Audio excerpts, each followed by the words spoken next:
welcome to the Rachel Show. Oh, what was that? I'm scared. Thank you for being here. It is 1:07 in America and it's 8 p.m.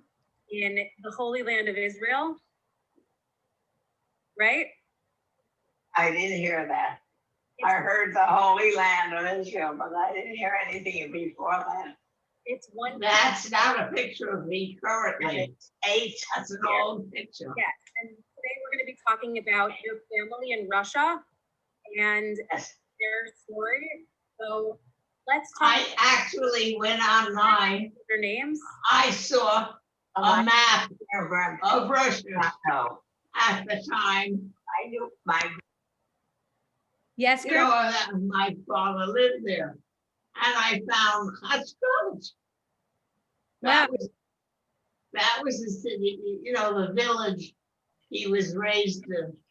Wow.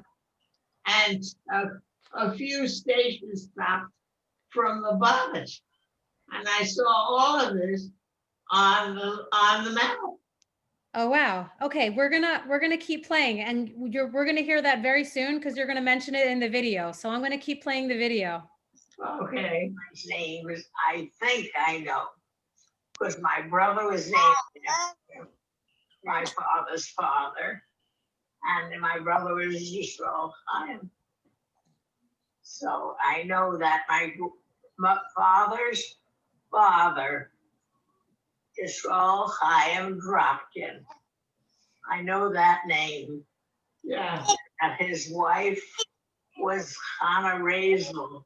Right. I have multiple cousins named after her. Right. The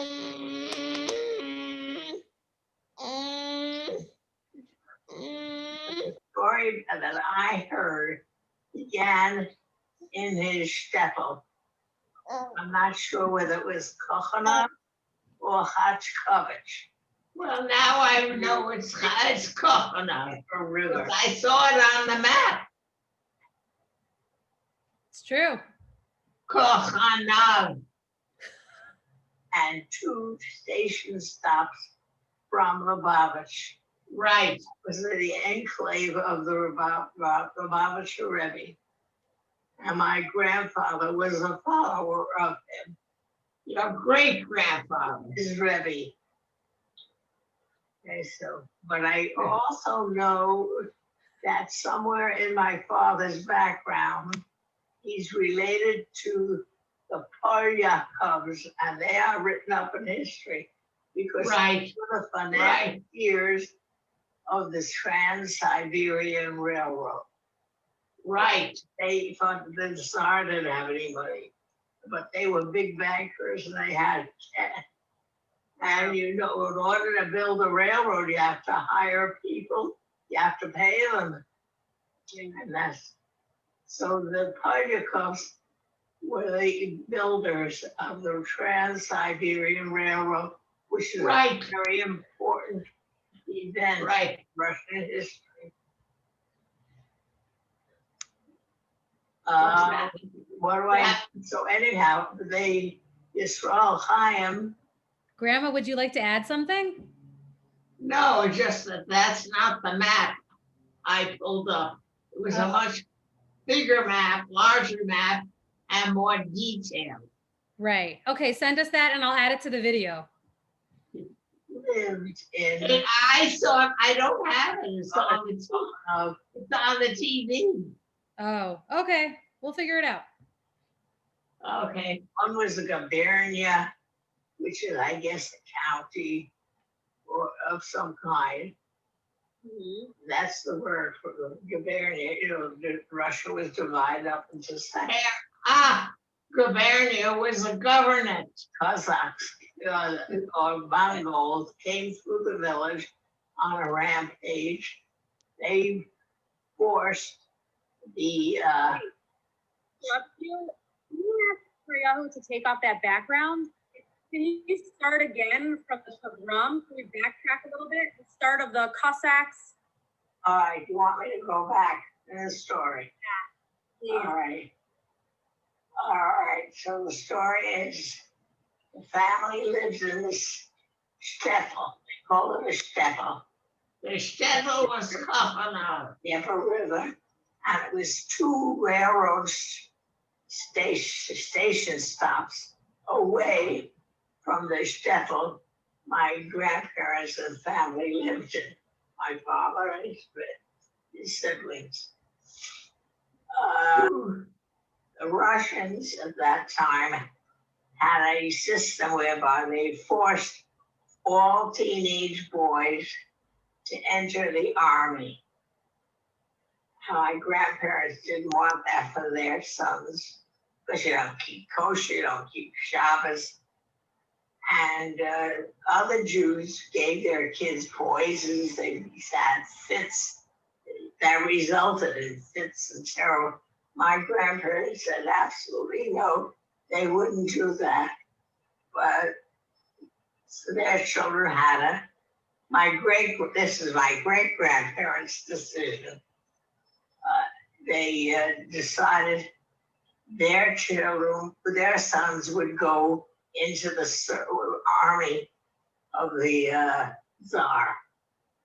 And I know my father's cousin Sam Posen went, and my grandfather went. And luckily he survived without any any physical problems.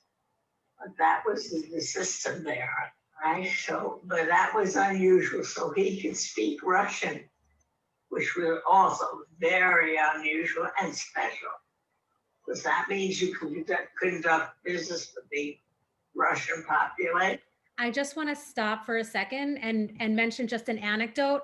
I was speaking to Robin Gassner, and she was telling me that when Sam Dropkin immigrated in 1912 to Israel, to New York, he promised himself that he wouldn't speak Russian because he had such a horrible time in Russia. So the only words that he would say in Russian, he taught himself English and he spoke in Yiddish. The only words he would say in Russian were genga for money and kashavitsa, or like something like beauty. Those were the only words that he used in Russian because he promised himself to never speak the language.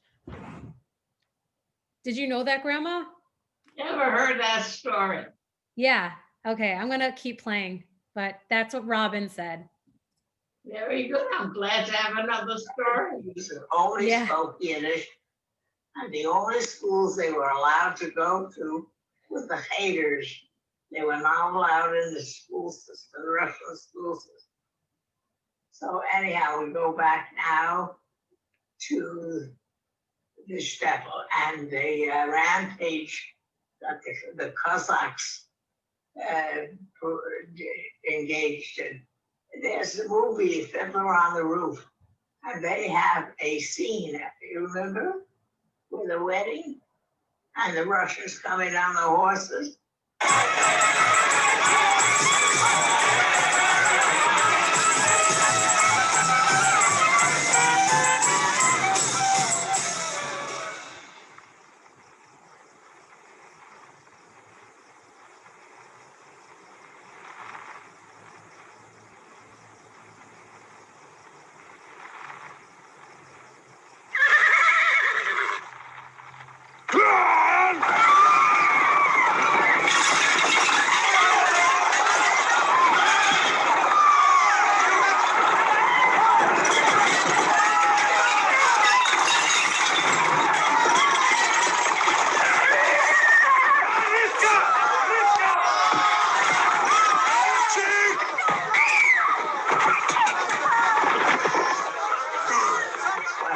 My grandfather's shtetl.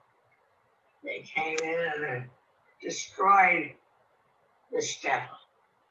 My grandfather said that's time to leave.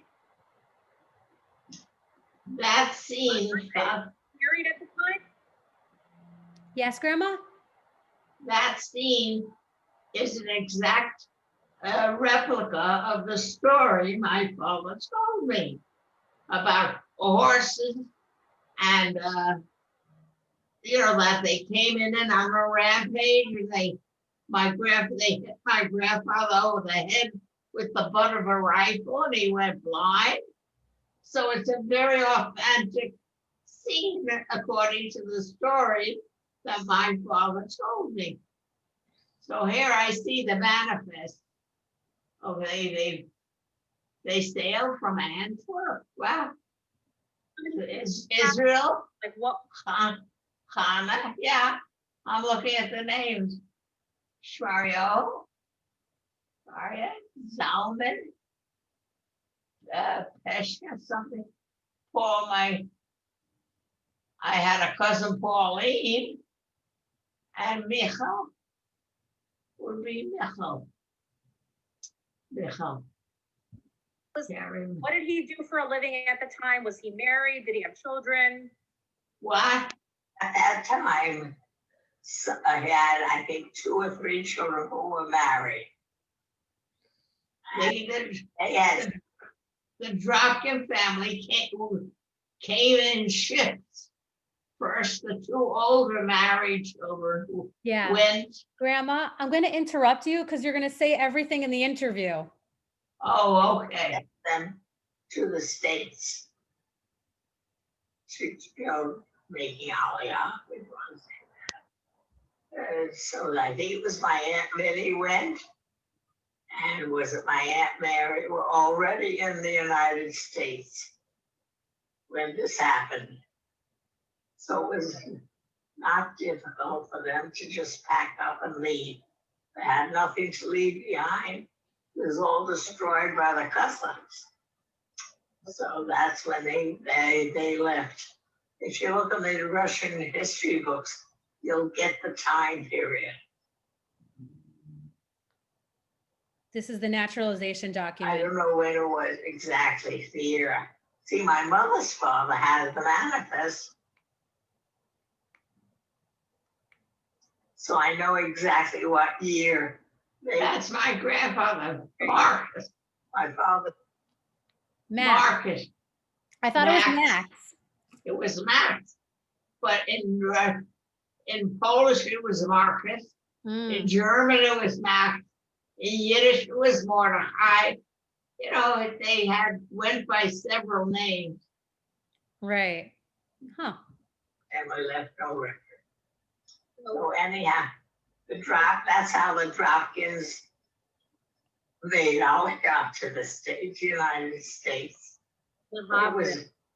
well, The it was a Hobbit. tough time period when there was mass emigration out of Europe, mostly out of Russia, to the States.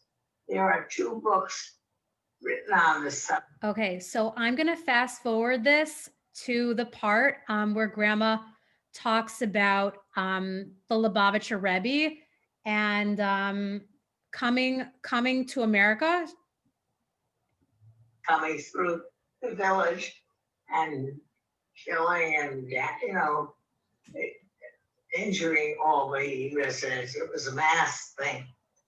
My grandfather took himself a trip to the Lubavitcher Rebbe and said, what do I do now? And the Lubavitcher Rebbe said, for to America. In Yiddish, go to America. That's why they did.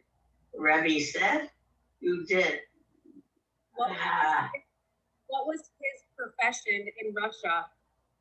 My grandfather raised chickens. What? Yisrael. Grandma, we're having some competition between yourself and the recorded version of yourself. Oh, okay. We're having some competition. I am like everybody else. He raised chickens, sold eggs. I didn't just sit around the roof was a very good description of what they did. How from were they? How religious were they? Oh, Very, totally. very. My aunt Mary, the oldest daughter, had a huge portrait of Yisrael Chaim and his wife Hannah Rachel. And he had this big black yarmulke and a beard, a whitish beard. That picture.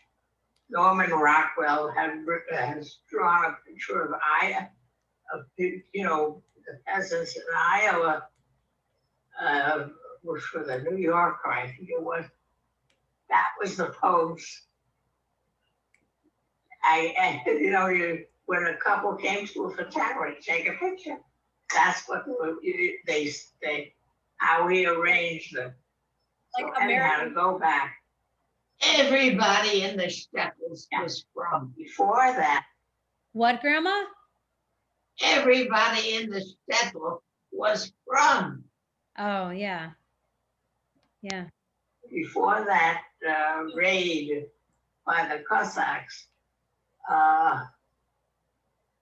my father, that's the picture, yeah. That's how mostly from the chest up. That's That's the kind of picture everybody took. I had one at one time of my mother's parents also, like that. Yeah. They didn't have the instruments, but it was the two, my grandmother, my grandfather, just posing straight, looking at the piano, that big photo, the camera. So I knew that. It's a satirical picture of Norman Rockwell, famous painting. Yeah. It's very famous. And it wasn't about Jews. It's about Americans. I'm gonna skip a little bit to the part where the Jews started moving into Brooklyn with the building of the Brooklyn Bridge. So Grandma's gonna talk about how Brooklyn was farmland. Built, they gave them an opportunity to stop building in Brooklyn. Up until then, it had been potato farms. So that they went, it's a relatively new area and very handsome houses. The Jews, came, they settled in the Lower East Side and they opened stores and they became quite prosperous. Orchard Street was the main shopping area. And I remember shopping on Orchard Street, and there were other streets. There was Clinton Street.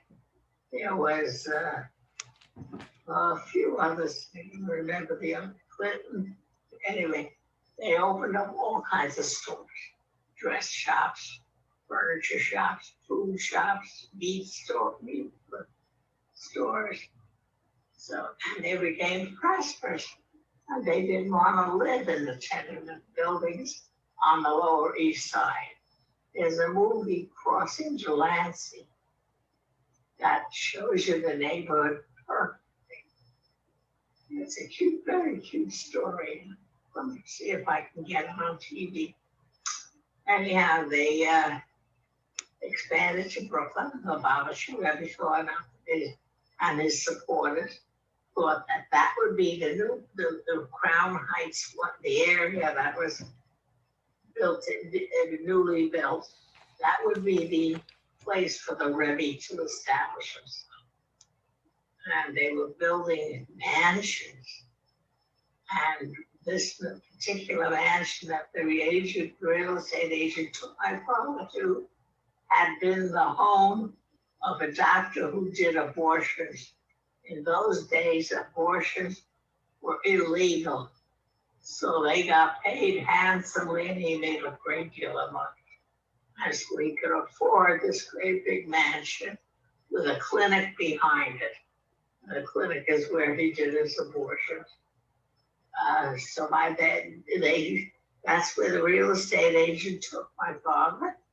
And my father thought this was the location that was really more viable than the others. They were smaller. And that's how he bought it from Lubavitcher. It wasn't his money, it was all the Hasidim, the Lubavitcher Hasidim who contributed to this. And so that's when the Rebbe came. It's part of history. You can look it up on Google or somewhere that the Rebbe came to the United States, is settled in this mansion, 770 Eastern Parkway. But I'm telling you, Eastern Parkway is gorgeous, gorgeous street. Did Grandpa Sam meet the Lubavitcher Rebbe? Yeah, he knew him, right, because when I got married, he went to him for a bracha. Even when he's When I was engaged. So he knew him, and his daughter was a Perla. Perla was in the family name too. She was a seller of fine art, and she sold. I don't know if any of you had seen it on Severn Road. I had the picture hanging on my dining room wall that she sold to my mother for $100. I was there at the transaction, so I know about the story. And the story's name is A Specialist, and it was by A.J. Webb. And what it is it depicts a bridge. And there's a light hanging over this body, baby's body, and the Hasidim around this table with the baby, and in the process of, the bridge. That unfortunately was stolen from me. Well, Grandpa by Lynn, somebody who called himself Meshuggah, but I don't believe he was. I was at your house that afternoon, Grandma, and the Michelle asked to Xerox it, and Grandpa was like, "Sure, you can Xerox it," and then he never came back. Right, that's the exact story.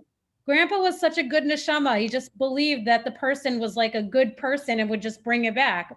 But he was a Meshuggah, but he wasn't dressed like a Meshuggah. No, he was a Ganav. He was a Ganav. He had a white duck Levi's, of a knit shirt, one of these knit shirts with a red and a black stripe across it, and white tennis shoes. And I'm still dressed like that. I just had to look at him and know he was not a genuine Meshuggah. But Grandpa, he needs a makeover. He needs a makeover. Yeah, okay. Okay, we're gonna keep moving. To Grandpa and my father, I had to move 500 miles from, New York for my parents. My parents were very concerned. The 19-year-old sending her along with this young man that they barely knew, but they knew about the family. My father was a very good friend of Earl Spiro, Rabbi Spiro's father. And so that relationship. That picture of Earl Spiro, he is the father of Rabbi Spiro. Rabbi Schubert, right. Rabbi Schubert Spiro. It's in Cleveland. Water? Huh? What? Water? It isn't water. It's the chest. So, he knew of the family, the Spiros, and at that time, they were making lots and lots of money. They were very wealthy and very well known and extremely charitable. They built mikvahs all over the country, all over the United States, and they helped the Rebbe's come from Europe. They subsidized their trips, like the Telz Yeshiva is an example of what they did. But the Telz is not the only one they gave money to. But Telz was, local in Cleveland where they lived, and they rented a railroad car that took the Telzer, and for that Father Telzer And the Shells took that railroad car from New York to Cleveland. And that's how they landed in Cleveland. Spiro Brothers, Rod tells us, en masse, they had this railroad car full of Telsers.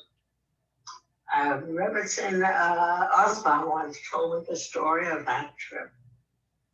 Really, very interesting. You know, the strangers in a strange land, and here they were going on a train, and it took, 10, 14 hours. I don't know, it took a considerable amount of time. And New York was loaded with brevies from Europe, and their little small tables. I remember the Klosenberger and the Sachner. They fled the Russians, the Poles, the Hungarians, and that's how they came. But the Spiros are responsible for Tells. I don't know that they really supported them. They located housing for them in Cleveland, downtown, off 105th Street. And then my Uncle Herb also contacted a real estate agent, and they took them out to Wycliffe because to buy that property. It tells us now it's a strictly Spiro operation with Irv Stone helping to fund it. Some of the money came from him too. Stone? Irv? You said Stone or Spiro? Oh, Stone. Irv Stone. But it was originally the Spiro. What, Grandma? That's Irv Stone company is American Greetings, a huge, huge company. Cards, happy birthday, happy anniversary. They are very, very wealthy, billionaires. Yeah, it's true. But you saw a picture of Herb Stone, Herb Spiro, the youngest Spiro brother, and he was the one who took them around Cleveland and showed them places there was possibility for them to relocate. Right. And then they chose this horse farm in Wycliffe, and that's where they are now today. Yes. Stone had much more money. He built up this huge business, American Greetings, and he was able to provide more money than the Spiros could. American Greetings was like, I think, the second largest greeting company in the United States. First was Hallmark. I don't know who is two. Maybe American was two, or the third. But enormous company. Yeah. And they have. I'm gonna just interrupt you for a second because it's a very long video. So Okay. maybe what you're saying is going to be mentioned. There's a partnership between them. There's not much more to tell. Herb Spiro. They did the active. Chaim Isaac, the youngest son, the one who actively went around with them, and the real estate agent. Ben Spiro was busy running Spiro Electric. And Leo was dead at the time. Earl was in New York. So what are you doing here back at 770? You went on a really long tangent and now we're coming back. Okay. But I go back to Yisrael Chaim and my father and the Lubavitch. So that's how come the Lubavitch Rebbe wound up in 770 Eastern Parkway. My father and my friend Debbie Newman. You remember with Avery, your father's friend? Yeah. He was the lawyer, you know, all the thing had to get transactions of buying and selling, and he's a lawyer. He was the lawyer, her father, Sam Kramer. No way. For sitting next to the clothing? In fact, he's in a video with my father and the Lubavitcher when he got his citizenship, you know, when they signed the papers, the citizenship. Wow. Where is that video? What? I don't Where is- remember. I saw it not within the last month or two. I just saw the video. Who showed it to you? Played on you pushed a button, you got the right station, and there was a video.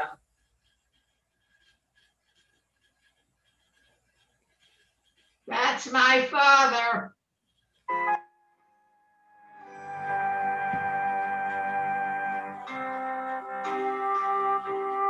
And that is Sam Kramer, oh, the lawyer. With the brown hat is the famous Yiddish writer, Nissen Gordon, who wrote a beautiful account on this event in the prominent Yiddish newspaper, Der Tog.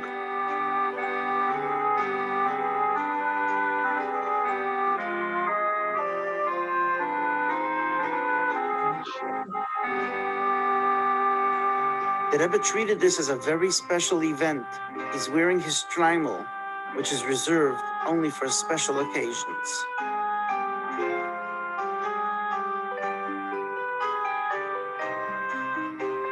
That's the signature card.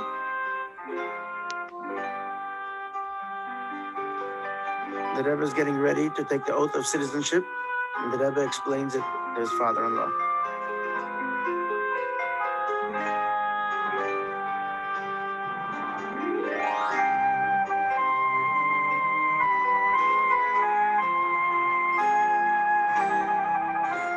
Reb Zev, I understand that just 3 days Okay, hold on. later after this occurred, you had the merit to be in that room with the Frierdiker Rebbe on the occasion of your Abschednish. The Frierdiker Rebbe held out his tzitzis for you to kiss. Yes, that's true.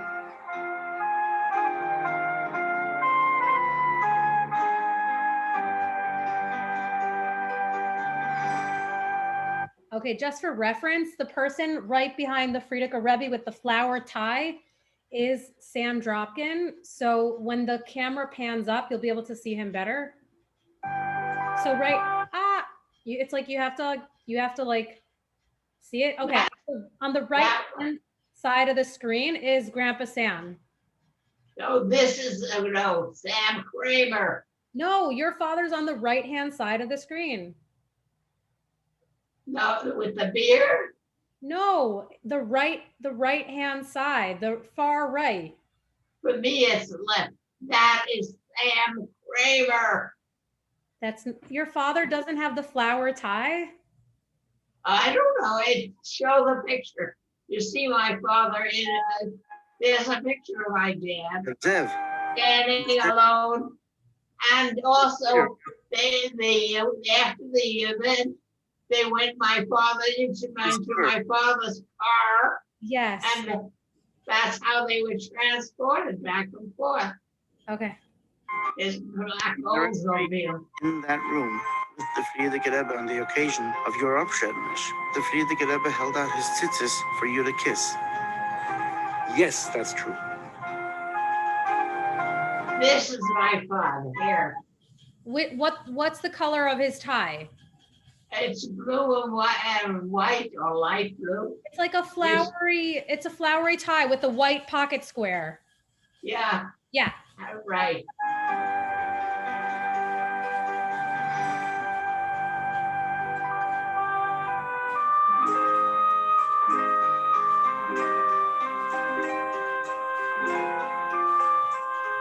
The clerk, Mr. Antonelli, signs and hands the Rebbe the certificate. That's Sam Kramer.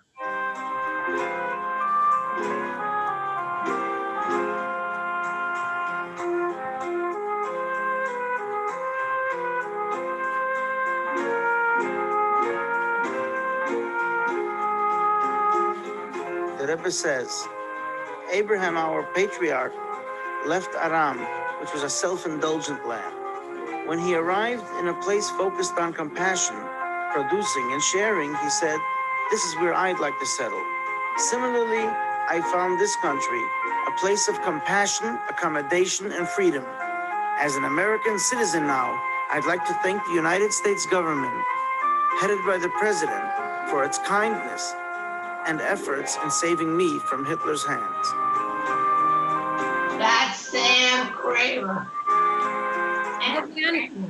Right, the guy who just fixed his kippah, his kippah was falling off and he adjusted it. Give my blessing that the United States may have peace and success.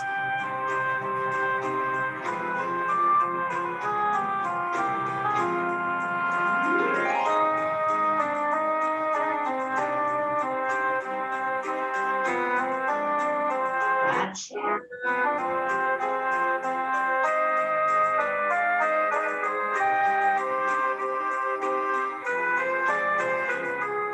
Mr. Kramer asks the Rebbe to reenact some of the proceedings so that the photographers may get better pictures. It must have been a major feat to bring a film crew to 770 to record this high quality color film. I think it's a lesson. The Rebbe was the first to do this. And he set a very high standard for how to value and treat. That's my father.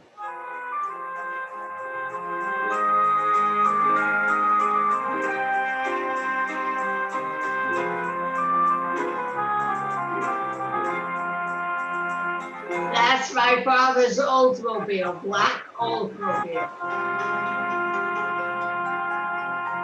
My father. Wow. So you said that your father went to the Lubavitcher Rebbe when you got engaged? What? Yes, This was considered a number of years later. he was concerned. I was what, 18? I think I was engaged. I know, Grandpa was like robbing the cradle. Oh, well, That was, and this man was gonna, Grandpa was gonna take me 500 miles away to Cleveland. He was a serial killer. Oh, Bishop May, so he went, but he, he went mostly for the blessing. That the Rebbe should give us a blessing. And he surely did, it worked. Yeah, it did. wasn't, my father wasn't a real much. He was basically a chassid of Rav Feigl and Mendelovich and Torah. He was a rabbi. You see these lots? They were all owned by different builders. And nobody could build on it because they were too small. It wouldn't be profitable. But my father persuaded the three of them, the three big ones, to sell it to him, and he would give it to Mendelovich for Torah Vadas, for this, a new building of Torah Vadas, because Brooklyn was changing.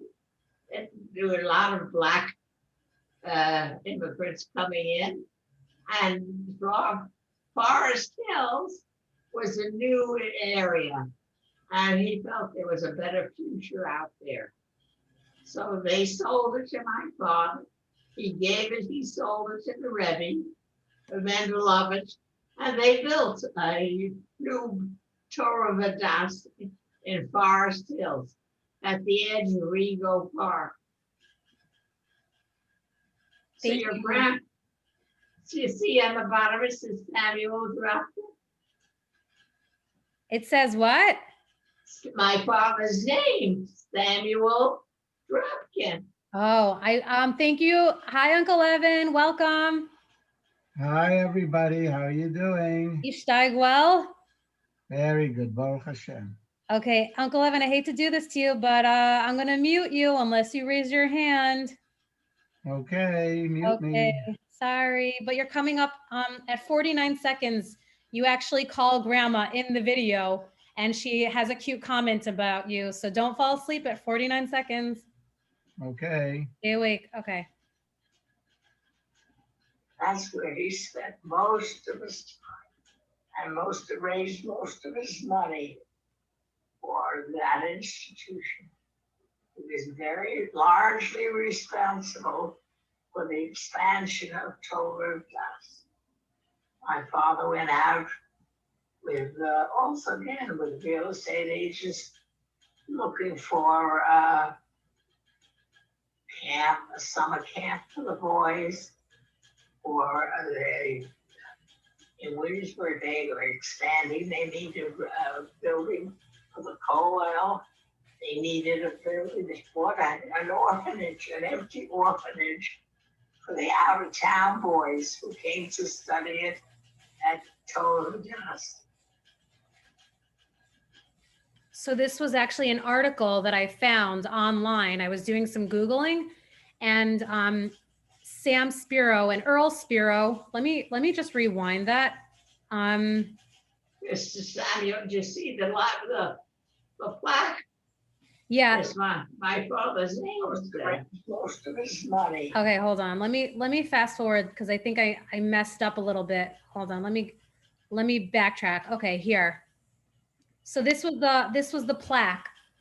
Daddy, Yeah. Daddy, I'm gonna unmute, and I'm gonna unmute Uncle Evan because I would love to, and unmute Uncle Didi because I would love to hear your memories because I know that you guys were at this dinner. So my father is the older of everybody. Daddy, would you like to speak about your memories of this dinner? I remember we all had herringbone suits. That I do remember. And somehow there was a TV connected with this event. Somehow we got a black and white TV. Maybe I'm confusing it with some other time, but I remember somehow getting a TV, and I guess we slept at the Waldorf that evening. And I definitely remember the entertainment was Lionel Hampton playing the xylophone and Jimmy Durante. And I could never figure how all these Rosh Yeshivas were up in the dais, and all of a sudden they brought in Lionel Hampton and Jimmy Durante. And on my first flight to Israel on Olympic Airways in 1968, somehow Lionel Hampton was on that flight, at least to Athens. I remember flying first to Athens, then to Tel Aviv, but somehow Lionel Hampton was on that flight. That is And- so funny. And He that- was a black performer. Right. African American. Oh, African American, sorry. I think it was Kamala Harris's great uncle, if I'm not mistaken, but that's for another Zoom meeting. Oh no, we're gonna trigger some people here. Okay, Uncle Evan, what are your memories of this dinner? I was just too young. Okay, Aunt Didi, would you? I can tell you, my mother No memory at brought, all. my mother brought her cleaning woman, an African American woman, to babysit with Evan in the room, in the hotel room, because he would have been too young to sit at such a long, ceremony. And he would not have enjoyed it. He was too young. Daddy, Daddy, you were 6. You were I 6 was years 6 old. I was 6 years old. Yeah, because you were born in 1950. So that meant Evan was 3. No, but I was 4. In 1959, I would have been 4. And I wasn't born. Oh, okay. You know what? I need to mute you then, Aunt Didi. I'm just kidding. Okay. Uncle Didi. But I do remember at the smorgasbord, I was vegan at the time, and instead of getting pigs in a blanket, I had figs in a blanket. Ah. I remember they were really delicious. Nice. By the way, in 59, I think they preferred, it was Negro. Oh, Negro. Black. The term black came in the 60s and African American came sometime in the 80s or 90s. Oh, interesting. Okay, now we're all super woke. Okay, moving on. Rainbow Coalition. And Willie Brown was dating Kamala Harris. Okay. She wasn't. I don't know if she was born either. I'm gonna mute everyone. We're gonna keep going. I love your input. Oh, Thank I got more material. Wait, don't mute me. Oh my gosh. Okay. Let's continue. So that was strictly my father, nobody else. When he was treasurer of Charlotte House. And then he had to go back to be ready. So that's how he landed on East, right? That's. Let me add another little anecdote. The entertainment was the entertainment at a very famous nightclub called the Copacabana.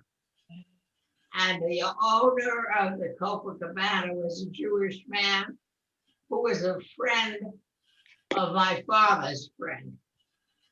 And so that's how they got the entertainment for the banquet. It was very unusual.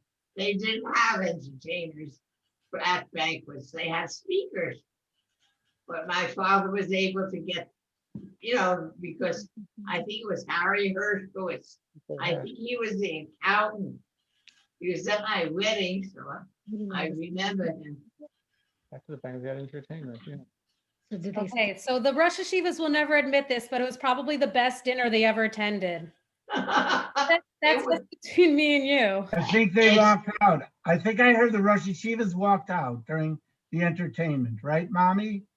They left. They left. Oh, okay, Yeah. fine.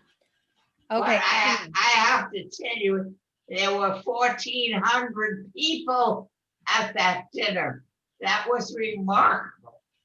You had a dinner of 300-400 people. This was like 1,300 people. I mean, that was enormous. The response, for this honoring of my father was just overwhelming. Yes. Okay, let's keep going. So when I got married, it was a big step like to have a 19-year-old daughter leave you and go 500 miles. It was quite a decision for my parents to make. My mother cried the whole way through.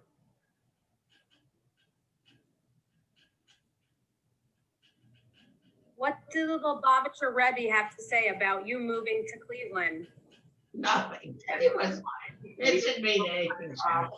It meant nothing. Grandma. In Europe, this happened all the time. They moved from one step to another step.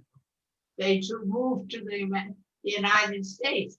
Fiddler on the Roof had a daughter with who married that an nincompoop with the sewing machine. They went to the States. Who, Seifel? What? Seifel? Was it Seifel? Yeah. I mean, that was normal activity. You know what, Grandma? He bought that sewing machine, okay? He was trying to make something of his life, okay? He was trying. Oh, for sure. That was the start of the garment industry in New York. And all the clothes in the United States were made in New York City in the garment center.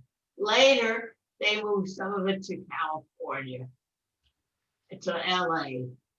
But in my day, it was all centered in Manhattan around the 30s, East 30th, 31, 32, and 29. From about Union Square up to Times Square, that area had all the garment manufacturers in the city located there. Right. Okay, moving on. So my father did, but my father we moved into Bushwick.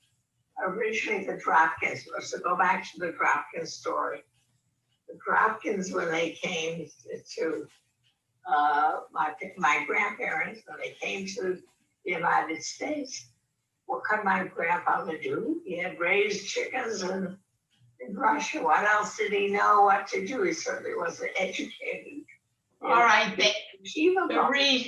the reason they chose the Bushwick Center section of, Wait, Was- what? there was on Beaver Street, the street behind Bushwick Avenue, a shul.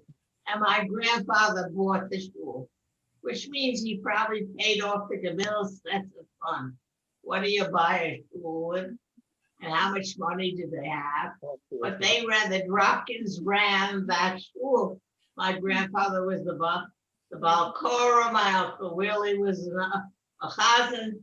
They hired, my father did all the electrical work there. You know, and he managed oh, what's the word? The keeping the shul clean. He hired people, you know, took care of the problems with the plumbing and the electrical. So he kept the shul running. So it was called, in our family, we called it the Dropkin Shul. I don't even know its Hebrew name anymore. But that's why they landed in the Bushwick section. So Grandma, because you gave all that information, I can skip over the video because you spoke about it in the video. Oh, all right. So I'm just gonna fast forward what you spoke about in the video. But I love, hold on, let me switch over to this part, I think. Like you have here next door to me, Bay Safer Mitchell. Oh, I think you were talking about how your father went to a trade school. Okay. You know, they studied practical things. They didn't study history, you know, philosophy, psychology. It was And Peter machines, Cooper Union. electrician. And that stuff, It you know, was a little It bit. was a school like Bay Safer Mitchell here. It had, you have the address. That was in Greenpoint, his office. He bought them. Became very successful. One of his brothers had a wife who didn't think that my father should be the president of the Dropkin Club. Her husband was the oldest, right? He deserved the honor of being a president of the company. And so she yanked him out of the business. He had Not a brother, Not only that, he had a master electrician's license, which you needed in order to start a contract. Right. It was my Uncle Harry. And my father, frankly, was much smarter. Much smarter. So it was Harry learned to be an electrician, but he never went to school. Most of the electricians didn't go to school. They learned on the job. But my father was educated in a college, a technical college, Peter Cooper Union. Uncle Evan was also very educated. Yeah, well, Evan, and so is Mitchell. Evan is a mechanical engineer. Edie, what is that? Did you look up that address? What address? Hold on, I'm unmuting Dee Dee. Please unmute Dee Dee. What are you showing us? I did a search for 207 Bedford Avenue. Oh my Share God. your screen. Was that the business? They were Mom, on is that the first floor with the with the awning.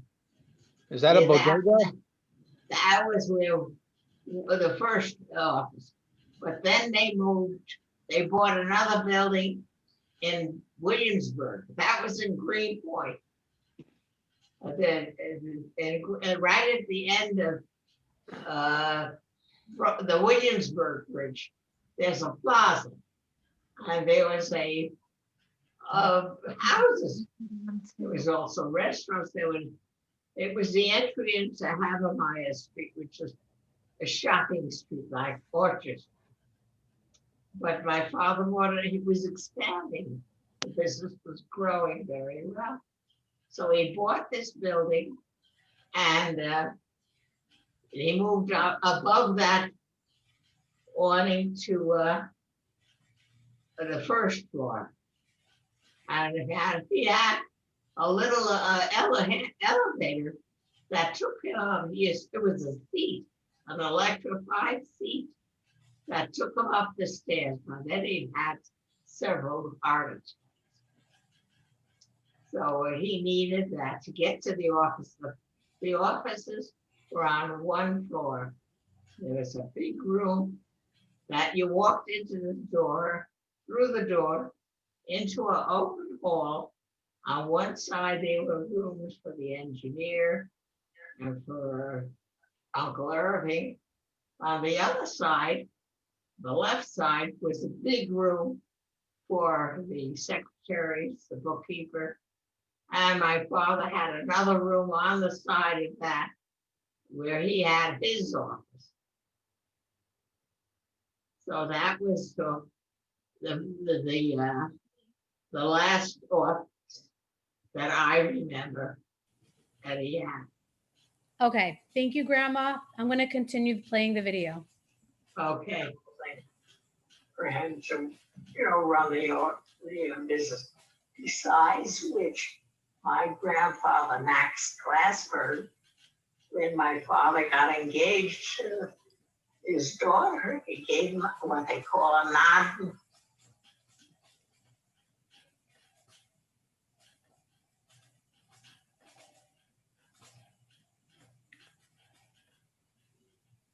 You know what nodin is? It's a little package of money that you give the young couple. Usually the father provides it for the couple. And so father's nodin is he started a business. What, Grandma? In Europe, they gave pillows, feather pillows, mattress, quilt covers, linens. That was a nod. In the States, they gave money, usually a package of money. Or you buy a house. Like you see the movie, My Big Fat Greek Wedding, and the father gives the couple, he buys them a house next door. But that's typical of, what the kind of the society you came from. The great money could open up a contracting business, and he made a huge success.